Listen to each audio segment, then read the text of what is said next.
रामकृष्ण हरी मित्रांनो, आषाढी वारीला जावं आणि पांडुरंगाच्या पायाशी नतमस्तक व्हावं. मित्रांनो, या महाराष्ट्रातून वेगवेगळ्या भागातून सगळ्या संतांच्या पालख्या आषाढी वारीला पंढरपूरमध्ये पोहोचतात बघा. आणि म्हणूनच मित्रांनो, आजच्या व्हिडिओमधून आपण संत ज्ञानेश्वर माऊलींचे बंधू संत सोपान काका यांच्या पालखीचं जे वेळापत्रक आहे 2026चं आज आपण जाणणार आहोत. हा दिव्य असणारा पालखी सोहळा कुठं कुठं थांबतो आणि कुठल्या मार्गाने जातो ही माहिती जाणणार आहोत. व्हिडिओ शेवटपर्यंत पहा आणि शेवटी आम्हाला फक्त एकच कमेंट, रामकृष्ण हरी अशी कमेंट मात्र जरूर करा. तर मित्रांनो, संत सोपान काका यांचा जो पालखी सोहळा आहे याचं प्रस्थान दिनांक 12 जुलै 2026 वार रविवार येतोय आणि सकाळी 11 वाजताच्या दरम्यान पालखी प्रस्थान होणार आहे सासवड मधून. आणि मित्रांनो, याच्यानंतर पालखीचा पहिला जो मुक्काम आहे तो पांगार या ठिकाणी असणार आहे बघा. आणि याच्यानंतर 13 जुलै 2026 वार सोमवार येतोय, पालखी तिथून निघणार पांगाऱ्यातून आणि पालखीचा जो मुक्काम आहे मांडकी या ठिकाणी असणार आहे बघा, भैरवनाथाच्या मंदिरामध्ये. याच्यानंतर 14 जुलै वार मंगळवार येतोय, पालखी मांडकीमधून निघणार आणि पालखीचा पुढचा जो मुक्काम आहे निंबूतला असणार आहे विठ्ठल मंदिरामध्ये. याच्यानंतर 15 जुलै 2026 वार बुधवार येतोय, निंबूतवरून पालखी सोहळा निघतो आणि दुपारी वाघळवाडीला पहिलं गोल रिंगण होतं आणि पालखीचा जो मुक्काम आहे सोमेश्वर नगर या ठिकाणी असतो. त्यानंतर दिनांक 16 जुलै 2026 वार गुरुवार येतोय, पालखी सोमेश्वर इथून निघणार आणि पालखीचा जो मुक्काम आहे कोराळा या ठिकाणी असणार आहे. त्यानंतर 17 जुलै 2026 वार शुक्रवार येतोय, पालखी सकाळी कोराळ्यातून निघणार आणि पालखीचा जो मुक्काम आहे संध्याकाळचा तो बारामतीला असणार आहे बघा, शारदा प्रांगणामध्ये.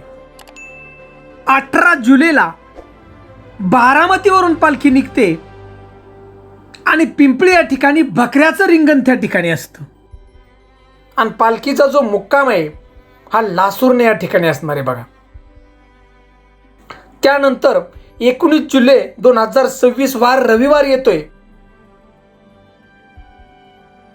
पालखी लासूरण्यावरून निघणार आणि पालखीचा जो मुक्काम आहे निरवांगी पालखी तळावर असणार आहे बघा.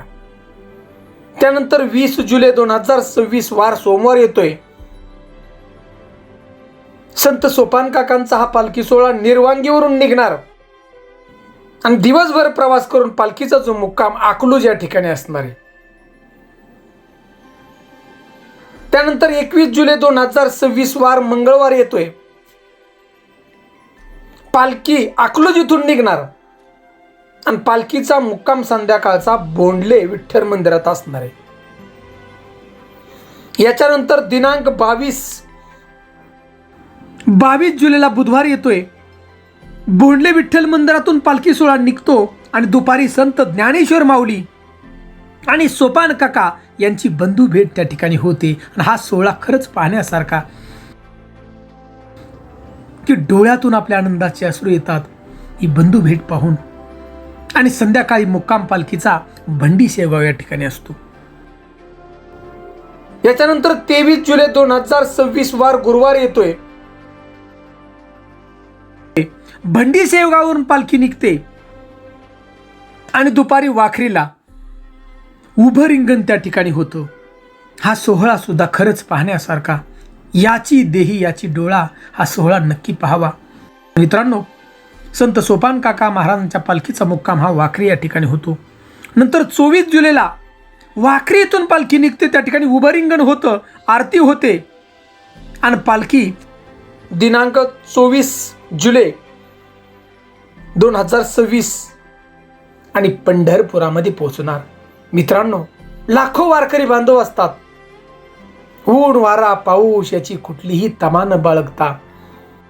म्हणूनच मित्रांनो, या व्हिडिओच्या माध्यमातून आम्ही एक सांगण्याचा आपला प्रयत्न करतोय की संत सोपान काकाचा पालखी जो सोहळा आहे आपल्या गावातून जात असेल, आपल्या गावाच्या आजूबाजून जात असेल तर मित्रांनो त्या ठिकाणी नक्की सहभागी व्हा. 4 पावलं का व्हायना चाला आपण पालखीमध्ये.